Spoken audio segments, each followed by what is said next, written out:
Barangay Love Stories. Love Stories.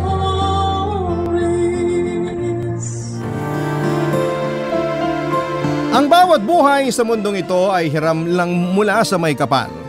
Kailangan natin itong bigyan ng respeto at ituring na biyaya dahil anumang oras ay maaari po itong bawiin mula sa atin. Ikaw ka barangay, sa tingin mo ay hanggang kailan ka tatagal sa mundong ibabaw? Dear Papa Dudut, hello po sa inyo. Bilang fan ng Barangay Love Stories ay isang karangalan po para sa akin na ma-feature ang kwento ko sa inyong programa. Tawagin niyo na lamang po ako sa pangalang Alona, 32 years old at isang self-proclaimed health enthusiast. Simula kasi pagkabata ay natuto na ako maging healthy conscious. Kaya siguro yun na rin ang naging profession ko. Isa po akong registered dietitian kung saan ako ang tumutulong na magplano at bumuo ng diet para sa isang tao base sa kung ano ang karamdaman nila. Papa Dudut, may rason po kung bakit ko piniling magkaroon ng mas healthy na lifestyle. Pamilya po kasi kami ng mga sakitin. Pareho sa mother side at sa father side ay ipon ang mga sakit sa angkan namin. Namatay ang lolo ko dahil sa heart failure. Sa kabilang banda ay pareho namang diabetic ang mga magulang ko. Yon ang mga karaniwang sakit na maaaring maipasa sa aming mga anak. Hindi pa po kasama rito na noong bata ako ay suki ako sa mga ospital. Ilang beses ako na ospital noon dahil sa dengue, pneumonia at maging UTI. Kaya naman po bago pa man mahuli ang lahat ay talagang sineryoso ko na ang pag-aalaga sa kalusugan ko. Mula pagising ko sa umaga hanggang sa pagtulog ay spoiled ang katawan ko, Papa Dudut.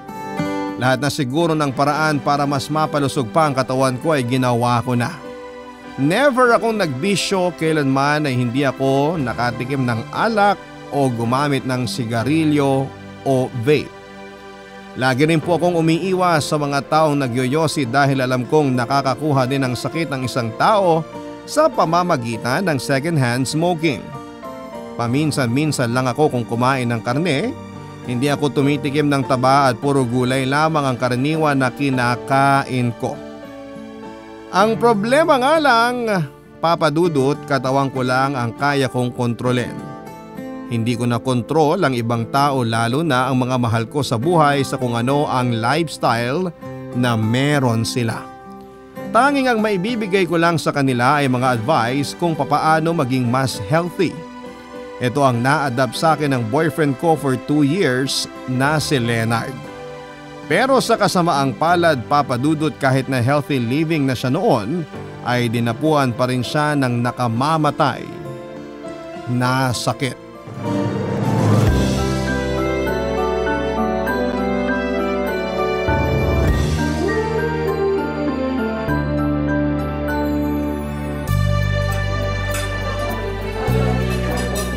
Mahal, may tanong ako.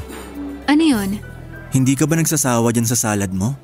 Hindi naman. Bakit mo natanong? Wala naman. Lagi na lang kasing salad in-order mo kapag kumakain tayo sa labas. Siyempre, healthy living tayo. Mas okay kasi sa akin kapag ako nagluluto sa pagkain ko. Kasi mas nakokontrol ko yung mga nilalagay ko. Pag kasi sa restaurant, hindi natin alam kung gaano kamantika o kadaming MSG yung mga nilalagay. Mas safe ako sa salad. Tsaka masarap naman to ah. Yung crispiness ng fresh veggies na hinaluan ng sweet, creamy, zesty na dressing. Yum! Naisip ko lang kasi na sobrang ikli ng buhay para pagbawalan natin ang mga sarili natin. Paminsan-minsan okay lang din namang pagbigyan ng sarili. May cheat day naman ako eh. Pero kung tatanungin mo ako, mas prefer ko pa rin talaga ang salad pag kumakain ako sa labas. Teka, bakit pala hindi mo pa ginagalaw yung pagkain mo? Ayaw mo? Wala akong gana eh. Hindi mo ba gusto yung in-order mo? Order na lang tayo ulit. Hindi, okay lang. Medyo busog pa talaga ako. Talaga ba? Hindi ka naman ganyan na. Dati kahit busog ka, kumakain ka pa rin. Kaya ka tuloy na mamayat eh. Tignan mo, ang dami nang nabawas sa timbang mo. Baka naman masama ang pakiramdam mo, ayaw mo lang sabihin. Oh, may problema ba? Ang lalim naman nun. May na-receive lang kasi akong bad news. Tungkol saan? Anong bad news yan? Mahal, may sakit ako. Cancer. Ano? Cancer saan? Lung cancer. Cancer sa baga? Pero paano nangyari yun? Eh hindi ka naman naninigarilyo. Second-hand smoking. Pwedeng yun ang rason. Simula bata pa ako, langhap na langhap ko na kasi yung mga sigarilyo ni Papa eh. Alam mo naman na chain smoker yun simula nung pinanganak ako. Pero mahal. Yun daw yung reason kung bakit laging naninikip dibdib ko. Tsaka yung ubo ko na hindi mawala-wala. Kung hindi pa ako nagsuka ng dugo, di ko pa malalaman ang sakit ko eh. Oh, I'm so sorry. Anong sabi ng doktor? Treatable naman, di ba? Kumalat na raw yung cancer cells sa katawan ko. Umabot na hanggang sa utak. My God, Leonard. Sorry, mahal. Parang hindi ko na matutupad yung mga pangako ko sa'yo. Hindi, huwag mong sabihin yan. Hanggat humihinga ka pa, may laban ka pa. Huwag ka mawala ng lakas ng loob. Lalaban tayo, okay? Parang wala naman na tayong pag-asa eh. Meron yan. Magtiwala ka lang sa Diyos. Kaya niyang gumawa ng milagro. Hindi naman ako special para makaranas ng milagro eh. Mahal, please. Huwag ka namang sumuko agad. Ayoko lang kasi na paasahin pa mga sarili natin. Wala namang masamang umasa eh. Pero lalaban ako. Lalaban pa rin ako. Huwag kang mag-alala. Wala naman akong choice kundi gawin yun eh. Lalaban ako hanggang sa makakaya ko. Sasamahan kita sa laban mo, mahal. Nandito lang ako lagi sa tabi mo. Hindi kita iiwan. Magpakatatag ka. Salamat, mahal.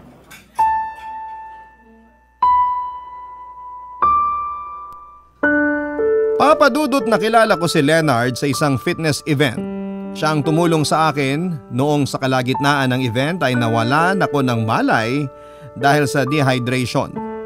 Doon po nag-start ang friendship namin na hindi nagtagal ay nauwi sa isang romantic relationship. Si Leonard ang naging gym buddy ko at siya ang palagi kong kasama tuwing sumasali ako ng mga marathon at fun run. Hobby din naming pareho ang magluto ng sarili naming pagkain. Para nga kaming fitness couple kung saan ay umiikot ang mundo namin sa isang goal at ito ay ang pagandahin at gawing healthy ang aming mga katawan. Yun nga lang, Papa Dudut, ay isang sakit ang dumapo kay Leonard. Pinilit niyang lumaban, pinilit niyang magpakatatag para sa akin at sa pamilya niya. Pero kahit gaano pa kalaki ang kagustuhan niyang lumaban para sa buhay niya, ay hindi na niya ito nakayanan pa at natalo siya ng kanyang karamdaman. 7 months na hinarap ni Leonard ang kanyang sakit bago siya tuluyang na maalam. Napakasakit mawala ng mahal sa buhay, Papa Dudut. Lalo na kung ang taong yon ang inaasahan mong makasama sana sa panghabang buhay. Ang pagkawala ni Leonard ay pinilit kong ipagpatuloy ang buhay ko. Sa totoo lang ay sobrang bigat sa dibdib ang pumangon sa kama para harapin ang mga araw na wala na ang boyfriend ko. Sa kabila ng pagdadalamhati, malaki ang naitulong ng pag-workout ko para makalimutan saglit ang mga nangyari. Doon ko lahat ibinuhos ang oras at ang isipan ko, Papa Dudut. Sinigurado ko na hindi ko pababayaan ang sarili ko dahil yon ang pinangako ko kay Leonard bago siya namatay at yon ang patuloy kong ginagawa, Papa Dudut.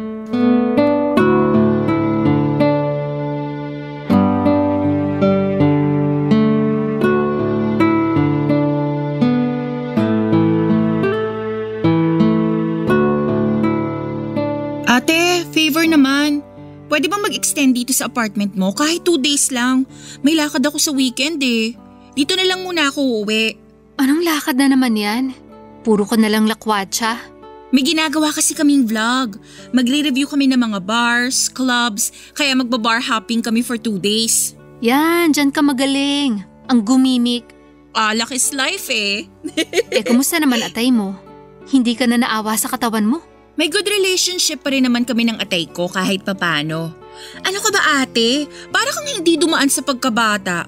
Nasa edad ako ngayon sa kung saan kailangan kong gumimik with friends. Oo, gimmick now tapos sakit later. Lahat ng pinaggagawa mo ngayon pagsisisihan mo rin yan pagtanda mo. At least na-enjoy ko naman buhay ko. Bahala ka, buhay mo yan eh. So dito muna ako ha. Baka kasi hindi ako payagan nila mama na lumabas kapag umuwi ako sa atin eh. O sige, basta wag ka magkakalat dito ha. Tsaka wag mo akong guluhin sa mga routine ko. Ayoko nang maingay at ayoko nang makalat. Higit sa lahat, bawal mag-uwi ng lalaki dito. Yun lang naman pala eh. Kayang-kaya ko yan.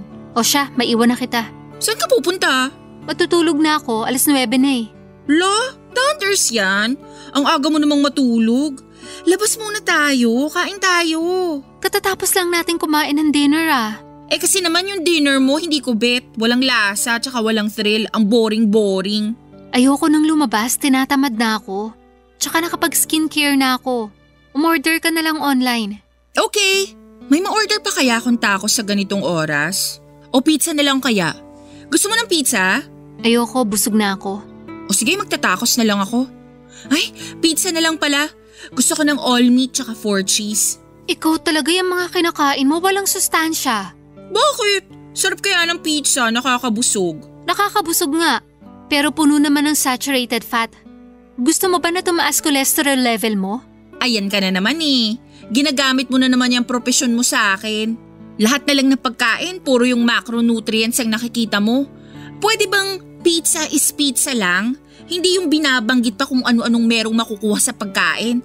Hayaan mo na lang akong mag-enjoy sa paglafang. Bahala ka dyan. Kape? Gusto mo ba ng kape? Tapos magsusugar ka. Gusto mo maging diabetic tulad ni na mama at papa? Ay naku ate, matulog ka na nga lang. Ginig-guilt trip mo pa ako eh.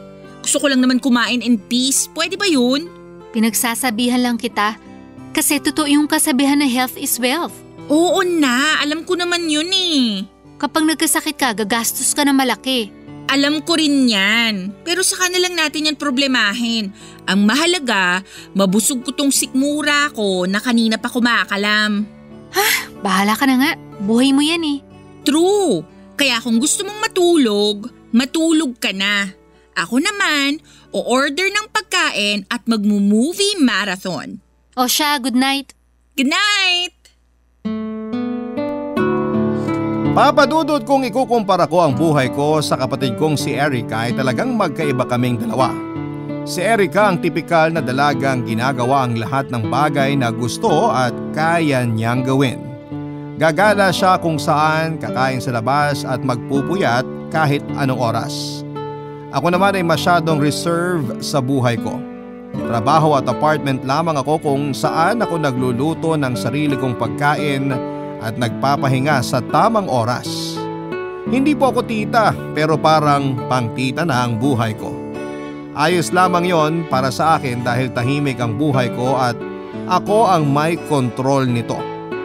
Kahit ganoon ang pinili kong buhay ay wala naman akong pinagsisisihan, papadudot.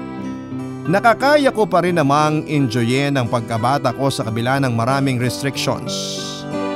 Paminsan-minsan ay pinagbibigyan ko pa rin naman ang sarili ko na mamasyal kasama ang mga kaibigan ko pero with limit nga lang.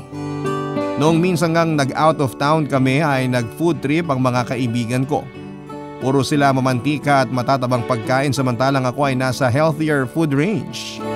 Kapag lumalabas naman sila para uminom sa mga bar ay nagpapaiwan na lamang ako sa hotel para mag-relax at matulog ng maaga. Nasanay na ang pamilya at mga kaibigan ko sa ganong pag-uugali ko. Naiintindihan naman nila yon, papadudot, at suportado nila ang pagiging health freak ko. Ni isa sa kanila ay walang naging bad influence at nirerespeto nila ang mga choices ko at nagpapasalamat ako doon. Kaso nga lang, netong mga nakaraang buwan ay bigla na lamang akong nakaramdam ng pagbabago sa katawan ko. Noong nagpa-check up ako sa doktor ay halos magunaw ang mundo ko sa mga nalaman kong balita.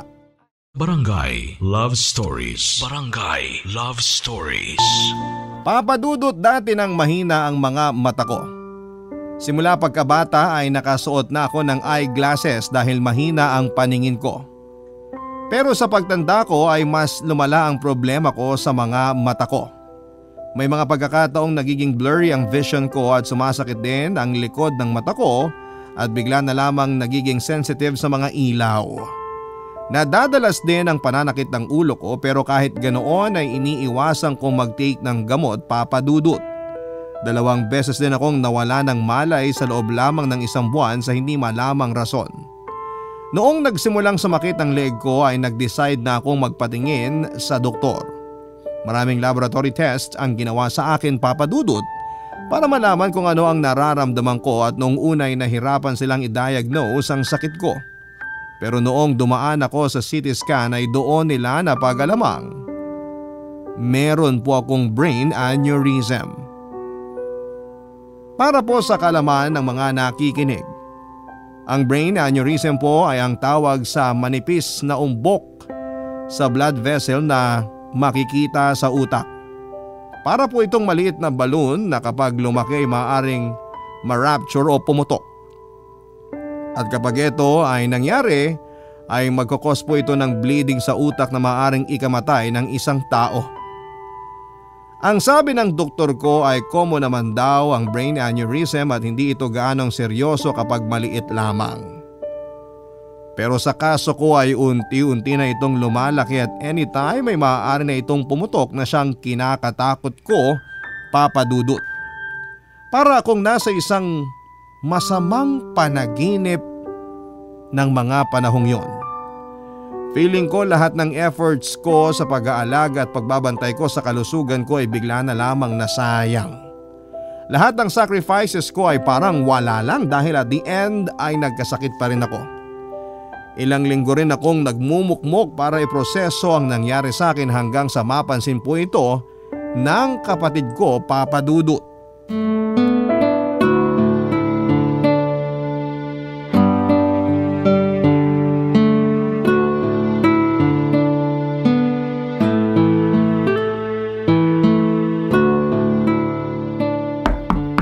Ate Alona, andyan ka ba? Ate!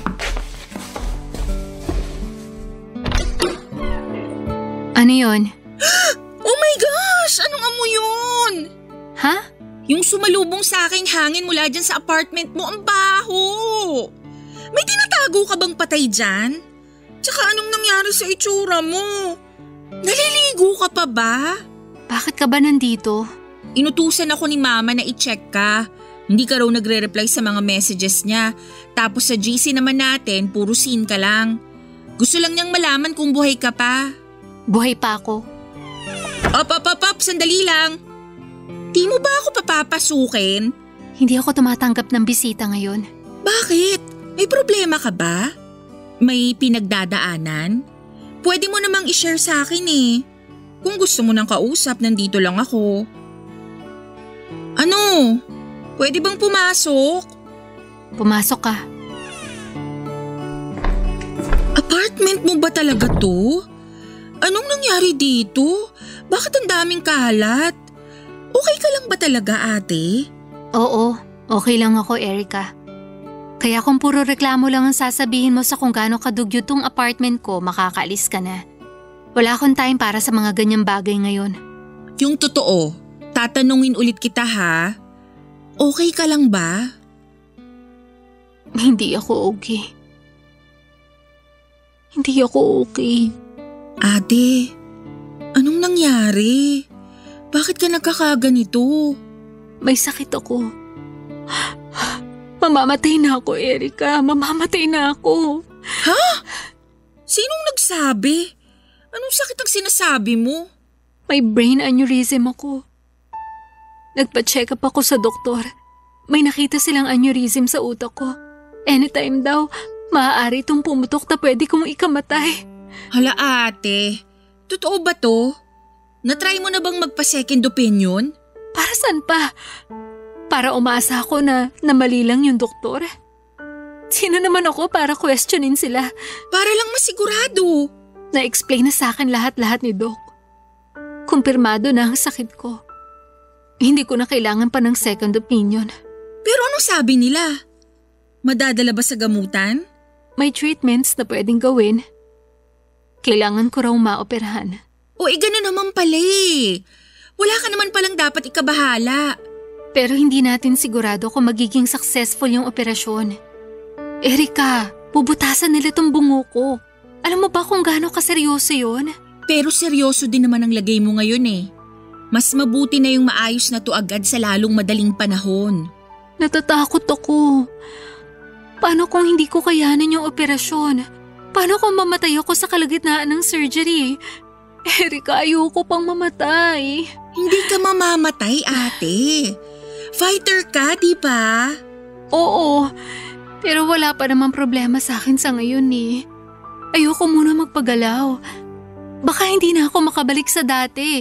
Paano kung maging disabled ako? Saka mo nalang problemahin yan kapag naayos na yung aneurysm mo. Ang mahalaga, gumaling ka agad. Hindi ko alam. Hindi ko talaga alam. Pag-iisipan ko muna. Ate, I'm so sorry. Hindi ko alam na may pinagdadaanan ka na palang matindi. Alam na ba to nila mama? Hindi pa. Ikaw pa lang ang sinabihan ko. Please, huwag mo munang ipagsabi sa kahit na kanino tong kalagayan ko. Tsaka ko na lang sasabihin sa kanila kapag nakapag-decide na ako. Sige ate, huwag kang mag-alala.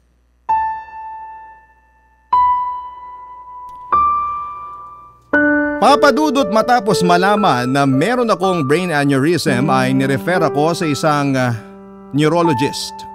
Minonitor nila ang kalagayan ko para makapag-isip ng magandang treatment. Dalawang klase po ng treatment ang suggestion nila para sa akin. Ang microsurgical clipping at endovascular coiling. Sa microsurgical clipping ay gagawa sila ng maliit na opening sa bungo ko para makapaglagay ng titanium clip. Ito ang isa sa paraan para wala ng dugong dumaan sa aneurysm ko at hindi ito pumutok na. Samantala sa endovascular coiling naman ay isang tubo ang ilalagay sa blood vessel para ma-divert ang flow ng dugo at hindi na dumaan sa aneurysm. Alinman sa dalawa ang piliin ko, papadudot, ay marami po itong risk tulad na lamang ng bleeding, allergic reaction, infection at ang pinakamalala ay stroke. Maaari din daw na may magbago sa personality ko at maapektuhan ng memory ko. Mas lalo ako natakot sa pwedeng mangyari kapag nagpa-opera ako, lalo na noong nagbasa ako ng mga storya tungkol sa surgery tungkol sa brain aneurysm na hindi nagiging successful. Nang time na yon ay pinanghihinaan na talaga ako ng loob, papadudot. Para bang wala nang patutunguhan ng sakit ko kundi sa kamatayan lamang. Wala namang taong gustong mamatay ng maaga, pero magpapa-opera man o hindi ay alam kong tuluyan nang magbabago ang buhay ko. Doon ko lang na-realize na sobrang daming opportunities and chances pala ang sinayang ko dahil sa mga restrictions na ginawa ko sa sarili ko. Madami akong na-miss sa buhay ko na dapat ay in-enjoy ko na lamang noon.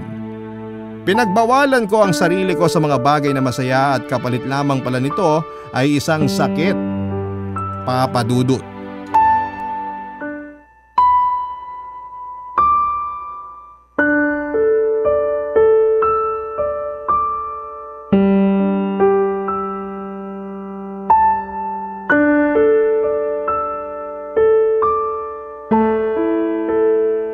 So wala ka na talagang planong magpa-opera? Wala na talaga. Kung gusto na talaga akong kunin ni Lord, tanggap ko na. Okay naman na ako ngayon. Paminsan-minsan may mga nararamdaman akong symptoms. Pero nadadala naman sa gamot. Ikaw pa talaga yan? Dati-rati kung maaari ayaw mo uminom ng gamot eh. Ngayon, okay na lang sa'yo kahit araw-arawin mo pa? Dati yun. Yun yung mga time na inaalagaan ko pa ang katawan ko. Ngayon, okay na sa akin kahit anong ipasok ko sa katawan ko. Grabe ate, basta-basta ka na lang nag-give up? Mas maganda na nga yung ganito kaysa naman kapag nagpa-opera ako. Kung maging successful man, malaki ang chance na hindi na ako makakabalik sa dati. Kasi malaki ang possibility na magkaroon ako ng komplikasyon. Pero at least mabubuhay ka pa ng mahabang panahon. Mabubuhay nga, pero hindi na ako tulad ng dati. Parang hindi ko yata kaya yon. Tsaka isa pa, sobrang mahal ng surgery. Saan ako kukuha ng pambayad nun? Eh may insurance ka naman, diba? Kahit na. Ang pangit mo talagang kabanding. Parang mas masaya ka pa na mamamatay ka na kaysa ipaglaban mo ang buhay mo eh. Acceptance is the key. Acceptance is key ka dyan. Ihampas ko kaya sa'yo itong hawak kong pamaypay. Kahit na ano pang sabihin mo, hindi mo na mababago ang pasya ko. Eh anong plan mo niyan? Hihintayin mo na lang na pumutok yung aneurysm mo sa utak mo hanggang sa mamatay ka. Hindi ba thrilling? Parang katabi ko lang si kamatayan na kung bet niya na akong patayin, edi papuputukin na lang niya tong ugat sa utak ko.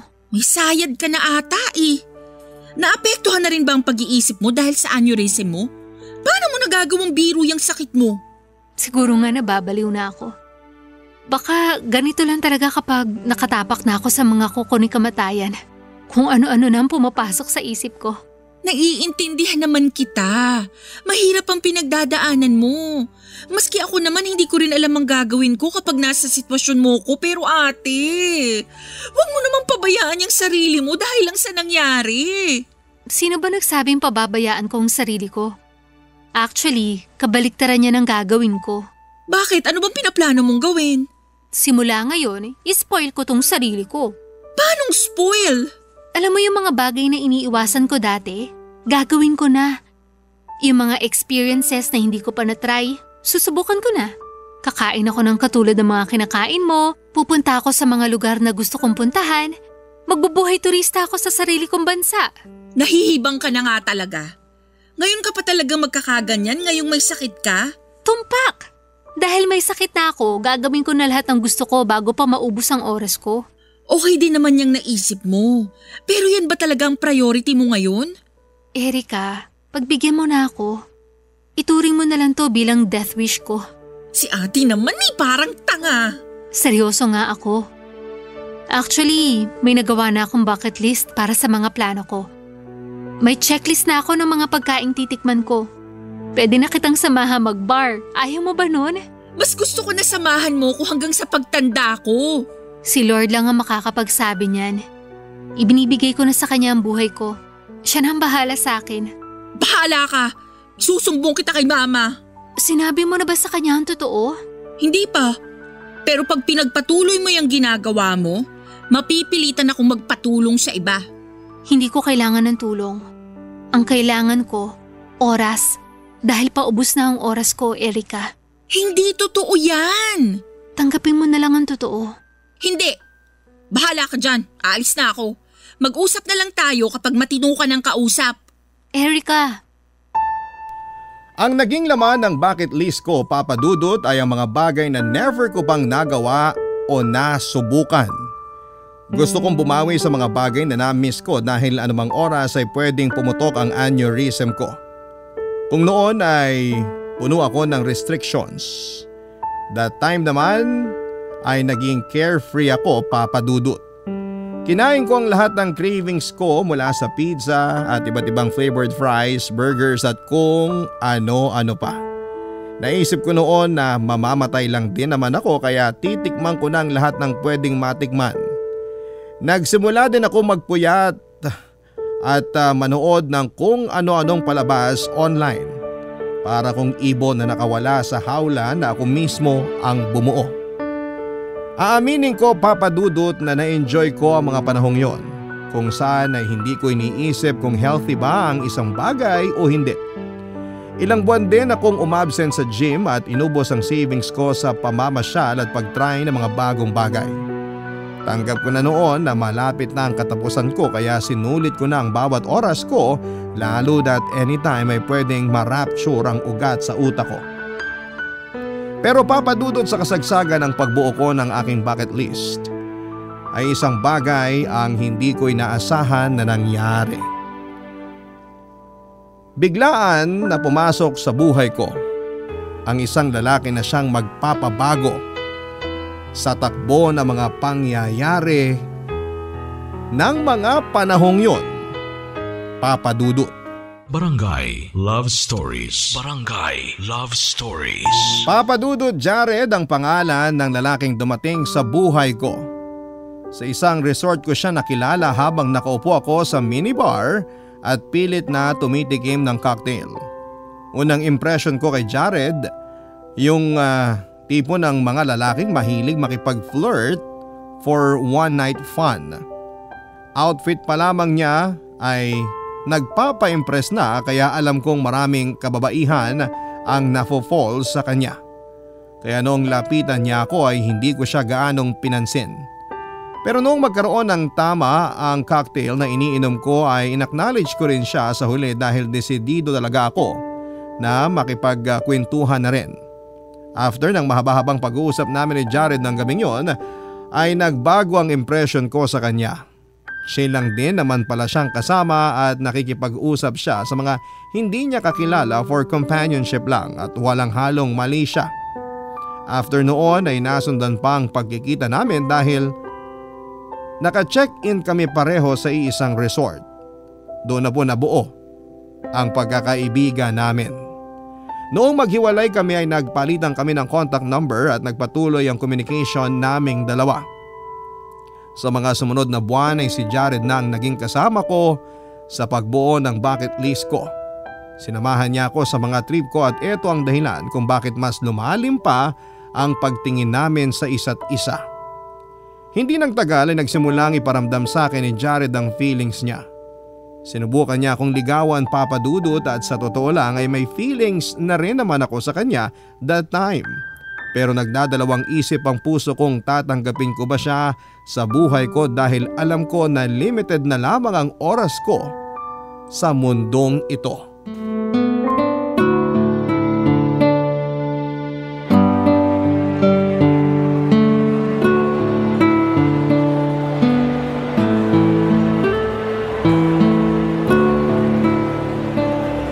Ano, enjoy ba? Super! Pero hindi ko na uulitin yung ice skating na yan. Ang sakit sa puwet. Lagi na lang ako natutumba. Never again. Pero at least na-try mo na. Oo nga eh. May go-cross out na naman ako sa bucket list ko. So ano namang sunod sa napakahabang bucket list mo? Ano pa ba? Sa pagkakaalala ko, may nailagay din akong hot air balloons eh. Gusto ko rin matry sumakay sa hot air balloon. Uy, sakto! Next month, may hot air balloon display sa Pampanga. Talaga? Oh my gosh! Oo, may tita ako nag-work doon. Kaso hindi ko lang sigurado kung pwedeng sumakay. Okay lang kahit hindi ko masakyan. Takot din naman ako sa heights eh. Ang mahalaga, makakita ako ng hot air balloon sa personal. Sige, babalitaan kita. Bili tayo ng ticket. Salamat, Jared. Thank you rin sa pagsama mo sa akin dito kahit biglaan lang yung invite ko. Wala yun, small thing. Sabi ko naman sa'yo, kapag kailangan mo ng kasama, pwede ako anytime. Which is true naman. So kapag ikaw naman ang nangangailangan ng kasama, isisingitin kita sa schedule ko. Talaga ba? Sakto, kailangan ko na makakasama ngayon. May pupuntahan ka pa ba? Saan ba? Sige, sasamahan kita. I mean, kailangan ko ng kasama sa buhay. Tulad ng girlfriend, ganun. Available ka ba? Masisingit mo ba ako sa buhay mo kapag tinanong kita kung payag ka maging girlfriend ko? Ako? Nakakagulat ka naman. Gusto kita, Alona. I like you very much. At gusto kong kunin tong opportunity na to para tanungin ka kung willing ka bang pumasok sa relationship kasama ko. Sorry, Jared, pero sa ngayon, hindi pa ako tumatanggap ng tao sa buhay ko eh. Okay. I'm sorry, No, okay lang. Hindi mo kailangan mag-sorry. Gusto rin naman kita. May feelings din ako sa'yo to tell you frankly pero ang hirap kasi ng sitwasyon ko ngayon eh. Naiintindihan ko. Kung ano man yung pinagdadaanan mo, willing ako magantay. Hindi kita mamadaliin. May sakit ako. Meron akong brain aneurysm na pwedeng pumatay sa akin anytime. Even ngayon habang nakatayo ko rito, pwede akong bumagsak na lang kapag na-rupture yung ugat sa utak ko. Yun yung rason kung bakit nagdadalawang isip ako na pumasok sa relasyon. For what, di ba? Bakit ako makikipagrelasyon kung mamamatay naman ako? Alam mo, naranasan ko nang mawala ng partner. Namatay siya sa cancer. At hindi ko ma-describe yung sakit na naramdaman ko nung time na yon.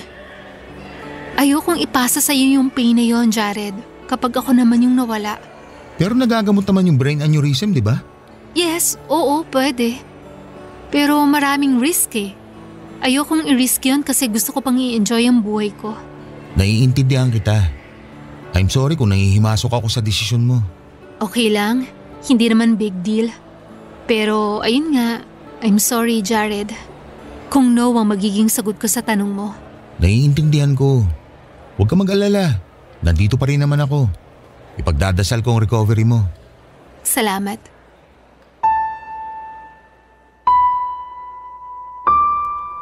Sa kabila ng lahat ng sinabi ko ay hindi pa rin nagpatinag si Jared Papadudut. Nagpatuloy pa rin siya sa panliligaw sa akin kahit na clear na sa kanya na wala akong planong pumasok sa isang relasyon. Sa loob ng mga buwang pagsasama namin ni Jared bilang magkaibigan with romantic feelings ay hindi ko na rin po talaga napigilan ng sarili ko at nahulog na rin ang loob ko sa kanya. Nakikita ko kasi kay Jared ang ilang ugali ni Leonard na minahal ko ng sobra. May mga mannerisms at style sila na parehong pareho. Kapag nagkakasama kami ni Jared ay may mga small gestures siya, mga sign of respect sa akin bilang isang babae. Small details pero sobrang big deal para sa akin yon, Papadudut. Sa mga ganong bagay ko kasi nakikita ang totoong ugali ng isang tao. Inaaral ko kung papaano sila makitungo sa iba, sa mga crew, sa mga matatanda, bata at pati na sa mga hayop. At sa pagsasama namin ni Jared ay napatunayan ko kung gaano ka-sincere ang puso niya. Para akong bida sa isang pelikula na hirap makapag-decide sa kung ano ang gagawin. Sobrang hirap palang magmahal ng isang tao lalo na kung may time limit na ang buhay mo.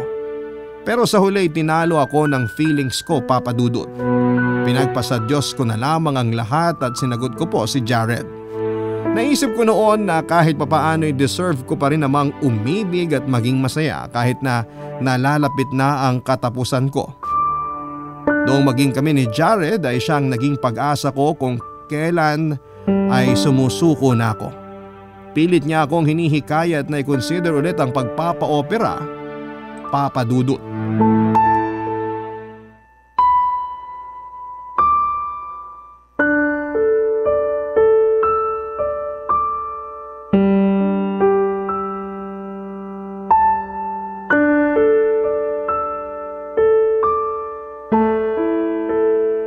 Babe, ready ka na? Babe, okay lang ba na i-cancel na lang muna natin yung lakad natin ngayong araw? O bakit? May problema ba? Wala naman, pero parang masama yata pakiramdam ko ngayon eh. Ang sakit ng ulo ko tsaka medyo stiff tong leeg ko. Baka hindi ko rin ma-enjoy yung pupuntahan natin. O sige. Set na lang natin ulit to next weekend. Kailangan ba ng gamot? Uminom na ako ng gamot, don't worry. Sigurado ka ba? Pwede tayo magpunta sa ospital ngayon kung gusto mo ha. Wag na, hindi na kailangan. Mawawala na rin to maya-maya lang. Nasanay na ako dito. May mga araw lang talaga na inaatake ako ng sakit ko. Bakit kasi ayaw mo magpa-surgery? Na-explain ko naman na sa'yo, di ba? Pero habang pinapatagal mo yung sakit mo, lalong lalala yan. Akala ko ba tanggap mo na lang na darating din yung araw na mawawala ako? Una pa lang, nasabi ko na sa'yo na para akong ticking time bomb na sasabog na lang bigla-bigla kapag naubos na yung oras ko. Oo, pero ang bomba pwedeng i-diffuse at ganun din ang sakit mo. Bakit mo naman hihintay sumabog yung bomba? Kung may time ka naman para i-deactivate yun, di ba? Babe. Alam ko, ilang beses na natin napag-usapan to. Pero bilang boyfriend mo, ayokong tanggapin na hanggang doon ka na lang, Alona. Ayokong mawala ka sa buhay ko. At hindi ko hayaang mawala ka na lang na walang laban. Ito na nga ba yung sinasabi ko eh. Babe, akala ko ba klaro na ang lahat? Oo, klaro naman. Alam ko kung anong gusto mong mangyari at pilit ko yung iniintindi. Pero sana naman, pagbigyan mo din ako sa gusto ko. Natatandaan mo pa ba yung sinabi mo noon? Naranasan mo nang nawalan ng partner at sobrang sakit nun para sa'yo. Gagawin mo din ba yun sa akin? Yun yung risk na sinabi mong kakayanin mo nung niligawan mo ko. Nung araw na tinanggap mo ko sa buhay mo, dapat tinanggap mo na rin yung katotohanan na hindi ako magtatagal sa mundong to. Kung ako ba may sakit ngayon at malapit ang mamatay, anong gagawin mo? Di ba minsan ka nang tumayo sa kinatatayuan ko? Siguro naman naiintindihan mo kung saan ako nanggagaling. Sabi mo noon, ayaw mo ipa-experience sa akin yung sakit na nararamdaman mo nung namatay yung ex mo. Pwede mo namang gawin yun eh. Pwede namang walang kahit na anong sakit, Alona. Pero paano? Harapin mo yung sakit mo. Ang ginagawa mo kasi, kinakaibigan mo yung sakit na yan. Inaalagaan mo. Hinahayaan mo lumaki tapos anong gagawin sa huli? Papatayin ka? Sino magsasuffer? Ako. Kung magpapa-opera ako, paano kung hindi ako makasurvive sa surgery? Paano kung sa kalagitnaan ng operasyon, ma-rupture yung aneurysm ko? Baka ito na talaga yung time mo. Di ba nga? Hinihintay mo lang na kumatok sa pinto si kamatayan. Pwede mo naman siya pagbuksan na ngayon eh. Kung nasa likod man siya ng pinto para sunduin ka, talo tayo. Pero paano kung wala pa siya doon? Paano kung yung inaasahan mo kamatayan, wala pa pala? Hindi mo ba naiisip yun? Grabing personification naman yan. Para saan? Para lang magpa-opera ako? Oo, para lang mailigtas ang buhay mo. Babe, sorry pero gagawin ko talaga ang lahat. Huwag ka lang mawala sa buhay ko. Kasi iniisip ko pala ngayon, hindi ko nakakayanin yung mararamdaman ko. Kaya pakiusap, para sa akin, lumaban ka naman. Papadudot ang mga katagang binitawan ni Jared ay katulad din ng mga katagang binitawan ko noon para kay Leonard. Naalala ko ang sarili ko sa kanya at ramdam ko ang frustration niya, Papadudot. Kaya sa huli hindi na ako nagpaka-selfish pa. Pinagbigyan ko siya at kinonsider ang mga option na magpa-surgery para sa sakit ko. Takot man sa maaari nitong kalabasan ay tinapangan ko na lamang ang sarili ko kahit na walang kasiguraduhan kung malalampasan ko ba ang mangyayaring operasyon. Kay Jared po ako kumuha ng lakas para sa desisyon na yon, Papadudot. Mahal ang nangyaring surgery at mabuti na lamang at may mga kamag-anak akong willing na tumulong sa akin. Ganon din na nag-abot din ng financial help ang boyfriend ko. Thankfully, Papadudod ay naging successful naman ang operation ko. Siguro'y nakita pa ni Lord ang worth ko at marami pa akong misyon sa mundo kaya tinulungan niya akong mag-survive sa sakit ko.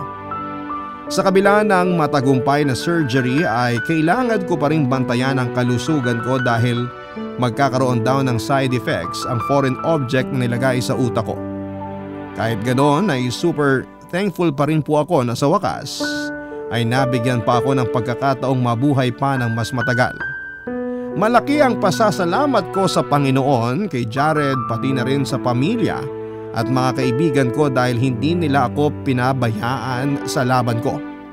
Sa ngayon, Papadudot ay healthy pa rin naman ako at wala namang gaanong bad effect ang nangyari matapos ang operasyon.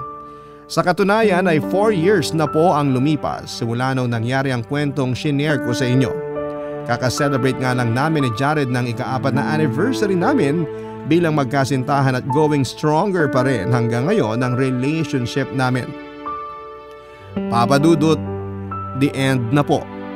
Hanggang doon lang ang maishishare ko sa inyo at maraming salamat sa pakikinig sa aking kwento. Katulad po ng sinabi ko ay isang karangalan na mapabilang ang storya ko sa inyong programa.